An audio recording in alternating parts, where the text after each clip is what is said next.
Good morning, dear students, and welcome back to our today's online class. We are studying about different forms of carbon. And in our today's class, we are going to discuss about two amorphous forms of carbon, and they are Lampblack or soot and gas carbon. So let us start our today's class with Lampblack. Lampblack is a fine black pigment consisting of almost pure carbon collected as soot from the smoke of burning carbon-rich compounds such as tar oil, kerosene oil, petrol gas, etc. in a limited supply of air. So we can say that when carbon-rich compounds are burned in a limited supply of air, then we get a fine black pigment of pure carbon, and that fine black pigment of pure carbon is known as lampblack or soot, and this is how it looks. Fine black pigment. These are small particles of pure carbon. Now let us see how we can prepare this lampblack. Lampblack can be prepared by burning carbon-rich compounds.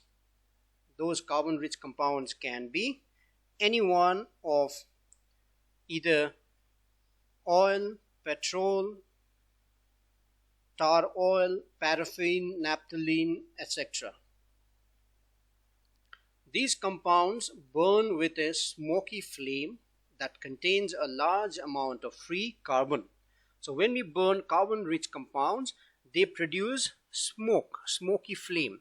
And in that smoky flame there are large amount of free carbon, and we need to collect this free carbon which is present in the smoky flame. The smoke is collected and allowed to cool on a surface. Carbon settles down as a fine powder on the surface, and that carbon which settles down as fine powder needs to be collected in a separate container, and that collected fine powder of carbon is known as lampblack or soot. Lampblack can also be prepared at home by burning candle or diya or any other lanterns which burns on any fuel. For example, we can take a burning candle, a spoon, and when we keep our spoon on top of the flame, we should not keep it at very far distance. We must keep the spoon near to the flame so that the free carbon atoms which are there in the flame gets deposited on the spoon. The spoon appears like this after some time, and that black color is actually pure carbon which gets settled on the surface of the spoon. Now this black particle needs to be scratched and collected separately, and this is how we get at the end. So in order to get good amount of lampblack, we need to repeat this process for quite few number of times. Instead of candle, we can also light a diya or we can make any other form of fire or light which uses or which burns on oil. Now let us see some important uses of lampblack. Lampblack is used in the manufacture of printer's ink, such as this. The black cartridge which we use in our printer contains lampblack. It is also used in making shoe polish. For example, the shoe polish which is shown over here, which signs our shoes. It is also used in making carbon paper for tracing or increasing the number of copies, such as this. It is also used as typewriter printing ribbon. It is also used in the ribbon of typewriter, so that the typewriter, whatever letters are pressed in the typewriter, that letter gets impressed on the paper, and that is done with the help of printing ribbon, and that printing ribbon contains lampblack, such as this. It is also used in making ink and as coloring substances, such as like this. So it is also used as paints or varnishes. Lampblack is also used as a filler in the rubber industry. In the rubber industry, lampblack is used as a filler to give the black color to the rubber. For example, tires. These tires are all appear black in color. This black appearance is due to the lampblack which is added in the rubber. It is also used in the manufacture of gunpowder like any other carbon. And it is also used to make kajal. And this kajal in our other language is also called surma, such as this.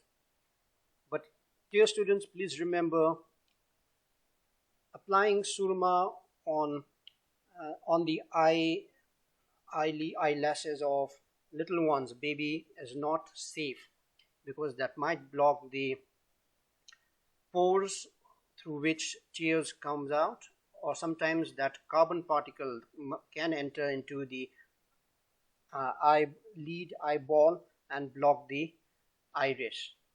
So please do not practice applying surma or kajal to the little ones. It is not good for their health. So these are some of the important uses of lampblack. Now let us discuss about another amorphous form of carbon, and that is gas carbon. Gas carbon is a gray solid carbon and is a good conductor of electricity. So gas carbon is, if you see over here, it is not black in color. It is in fact gray in color, and it is solid carbon. And unlike graphite, it is a good conductor of electricity. Graphite is a crystalline form of carbon, whereas gas carbon is amorphous form of carbon. So there are two forms of carbon which conduct electricity, and they are graphite, which is crystalline form, and gas carbon, which is amorphous form. They are good conductor of electricity. How can we get this gas carbon? Let's see. Gas carbon can be obtained by destructive distillation of coal. So when we heat coal in the absence of air at high temperature, then that process is called destructive distillation. So when we carry the destructive distillation of coal, the final product which is left is known as gas carbon. It is also produced by heating hydrocarbons. Hydrocarbons are compounds made up of carbon and hydrogen. Hydro stands for hydrogen, and carbon, we all know it is carbon. So a compound made of hydrogen and carbon only are called hydrocarbons, such as methane, butane, ethane. There are large number of hydrocarbons. So when we heat these hydrocarbons at very high temperature, then also we can get gas carbon. So there are two ways by which we can get gas carbon. That is, they are destructive distillation of coal and by heating hydrocarbons at very high temperatures. Let's see some of the important uses of gas carbon. Since gas carbon is a good conductor of electricity, it is used in the manufacture of batteries and carbon electrodes. For example, like this. So the batteries, the cell which we use in our remote control, in our clock, they all have electrodes which are made up of carbon, gas carbon, such as this gas carbon electrode, the center one. This long electrode is made up of carbon, and that is gas carbon. It is a good conductor of electricity. The second use of gas carbon is it is used to make rod in arc lamp. It is used as rods in arc lamps. An arc lamp looks like this. So these are two important uses of gas carbon. So with this, we end our today's class. And in our today's class, we learned about two amorphous forms of carbon. They are Lampblack or soot and gas carbon. For more detail, please refer to your book also, or you can even Google it out in the net. Based on today's class, there is an assignment for you, assignment number 8. There are 4 questions. Answer the following questions. Name the following. Number A, the form of carbon that is used to make shoe polish. Which form of carbon is used? Number B, apart from graphite, the form of carbon which is good conductor of electricity is? You have to name it, which is that form of carbon. Number C, tires of cars are made black due to the addition of filler made from which form of carbon? And number D, a hard gray deposit of carbon obtained by the destructive distillation of coal is what form of carbon? You have to answer that. This much for today, boys. Until we meet in our next class, stay safe and do all things well.